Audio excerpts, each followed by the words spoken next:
you like, ooh, baby, baby, ooh, baby, baby.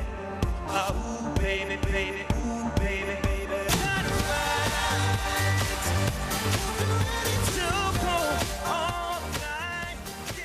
In LA yesterday, Usher had a crowd dancing over E3's new offerings. We're going to tell you all about it and how Microsoft plays in right here, right now on Digits. Good afternoon and welcome. I'm Simon Constable. Well, I'm going to go straight out to Los Angeles where Daisuke Wakabayashi is standing by. And Daisuke, Microsoft really making a splash. Tell us what they introduced.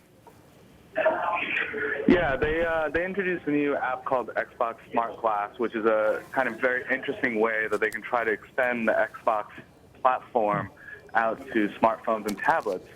So in a very simple way, it allows you to say if you're starting to watch a movie on your Xbox Live system, to then pick it up and watch it on any smartphone or tablet. And that includes Apple's iPads or iPhones or Android devices. But more interestingly, for games, it also allows them a second screen. So let's say you are playing Madden and you want to draw up a play. You can draw up a play on your smartphone or tablet and then run the play off the console on the TV. So it's actually a very interesting way of kind of adding more depth to the Xbox experience. Now, one of the things that you say in the well, we have a story on the site now. It says it will allow the experts to communicate with whatever glass surface you have, and that they spent about a year developing this glass. It sounds like there's a lot of technology for a piece of glass. Yeah, I think the technology is probably not necessarily in the hardware, but obviously on the back end that connects it and makes it all work together. The smart glass itself, I think it just is more of just a way of saying, look, you know, anything with a glass device, so tablet or smartphone, anything with kind of a touch window, will seamlessly link together. Now, you are at E3, and you just stepped out of it for a little while to kindly talk to us. What was the reaction when this smart glass was introduced to the room? Was there a big cheers? Was there like good rumble? Yeah, I think it was okay. I mean, I think the reception was okay, but I think it's one of those things that people may appreciate more once they actually use it. As a conceptual issue, it's, you know, the E3 is a show about games, and the bloodier the better.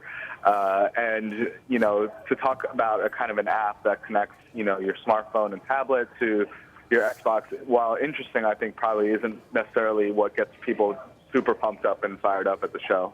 Now, there's also some plans to exploit the Kinect motion sensing technology from the Kinect game. Explain what's going on there. Right. They announced a lot of new things with Kinect. I think one of the most interesting things was a deal to work together with Nike to create a fitness game. So there's you can incorporate the Nike Plus measuring system that, you know, measures your calorie burn on the day.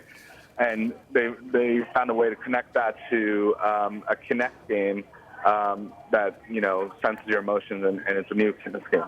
Okay. Now, what did you think of the Usher performance there? We saw a little clip of it at the top of the show. Yeah, it was actually one of the more awkward moments of the show. He was encouraging the people to get up and dance, but it's a room full of tech journalists and many who probably only dance in dance games. And so it was kind of, and it was 10 a.m. to be fair, so there was a lot of people just sitting down while Usher was trying to implore them to get up and dance. Now, Daisuke, were you encouraged to get up and dance? Did you get out there and do what you have to do? I didn't, unfortunately. You know, I had my WSA responsibilities, and that does not include dancing. Okay, well, that's a fair comment. In South Park the game. Any news on that?